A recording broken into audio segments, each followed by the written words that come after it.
کہ میں ہندوستان میں اپنے بہن بھائی اور اپنے ماں باپ کو چھوڑ کر آیا ہوں۔ میرا بہت دل کرتا ہے کہ میں ان سے مل کر آؤں۔ اب میری آپ سے گزارش ہے کہ آپ مجھے 20 دن کی چھٹی دیں۔ 6 دن جانے میں لگیں گے اور 6 دن آنے میں، اور 8 دن میں اپنے بہن بھائیوں اور اپنے رشتہ داروں کے ساتھ گزاروں گا۔ نہیں، میں تمہیں جانے نہیں دوں گا۔ مجھے پتا ہے ایک بار تم چلے گئے تو لوٹ کر نہیں آؤ گے اور میرا دل اداس ہو جائے گا۔ نہیں، بادشاہ سلامت میں وعدہ کرتا ہوں کہ میں لوٹ آؤں گا۔ خیر کسی طرح سے بادشاہ راضی ہو گیا، لیکن بادشاہ نے کہا لیکن میں چھٹی دوں گا 2 ہفتوں کی۔ طوطا بولا خیر یہی ٹھیک ہے، میں کسی طرح سے 2 ہفتوں میں واپس آ جاؤں گا۔ یہ کہہ کر بادشاہ نے پنجرا کھول دیا۔ طوطا اڑ کر پنجرے سے نکلا اور جنوب کی طرف اڑتا ہوا چلا گیا، اور بادشاہ پیچھے کھڑا طوطے کو دیکھتا رہا۔ اب بادشاہ نے یقین کر لیا کہ طوطا مڑ کر نہیں آئے گا۔ 6 دنوں میں طوطا ہندوستان پہنچ گیا اور اس نے کسی طرح سے اپنے ماں باپ کو تلاش کر لیا۔ بیچارہ اتنا خوش تھا کہ کچھ نہ پوچھیے، وہ ہر طرف اڑتا پھرتا رہتا اور طرح طرح کے گیت گاتا، اپنے ماں باپ اور بہن بھائیوں سے پیاری پیاری باتیں کرتا، اور اس کو پتہ بھی نہ چلا کہ 2 دن کس طرح سے گزر گئے، اور پھر دوبارہ قید میں جانے کا وقت آ گیا۔ 6 دن اسے آنے میں لگے تھے اور 2 دن اس نے اپنے گھر گزارے۔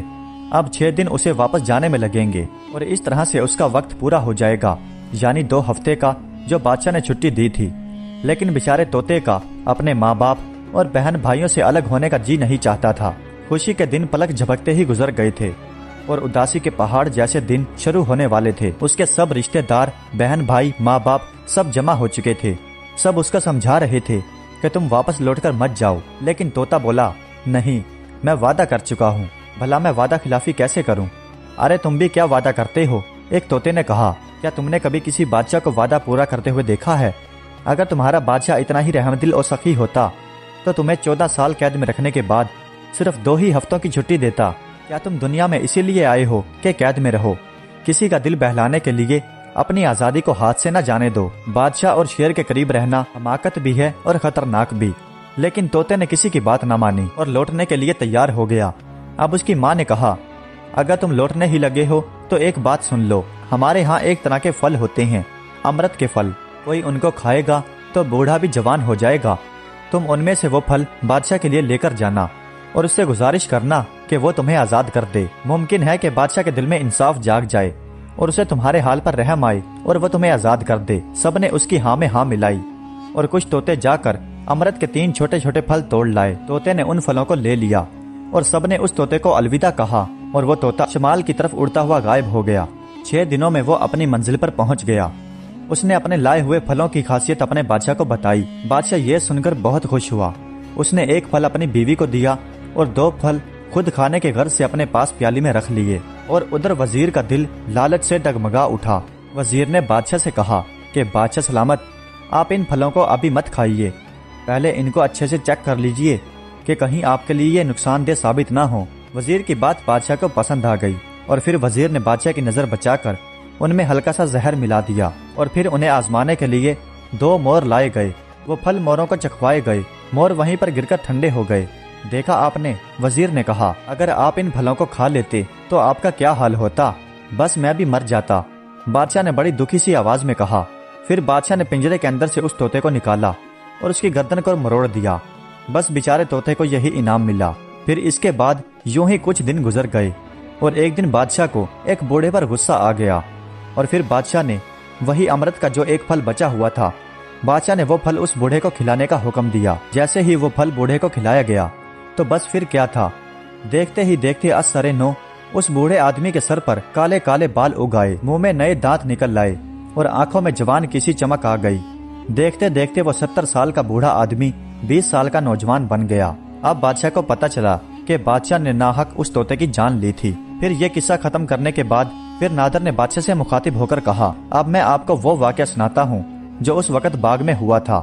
نادر باغ میں گیا اور سانپ کے وہی 2 ٹکڑے اٹھا لایا جسے نادر نے کاٹا تھا۔ بادشاہ نے جب یہ دیکھا تو بادشاہ اپنے کیے پر بہت شرمندہ ہوا اور نادر سے معافی مانگنے لگا۔ نادر نے کہا، حضور، ہم تینوں بھائیوں کو اجازت دیجیے، ہم تینوں بھائی اپنے ملک واپس چلے جاتے ہیں۔ معلوم ہوتا ہے کہ بادشاہوں کے ساتھ نیکی اور امن و امان کے ساتھ رہا نہیں جا سکتا۔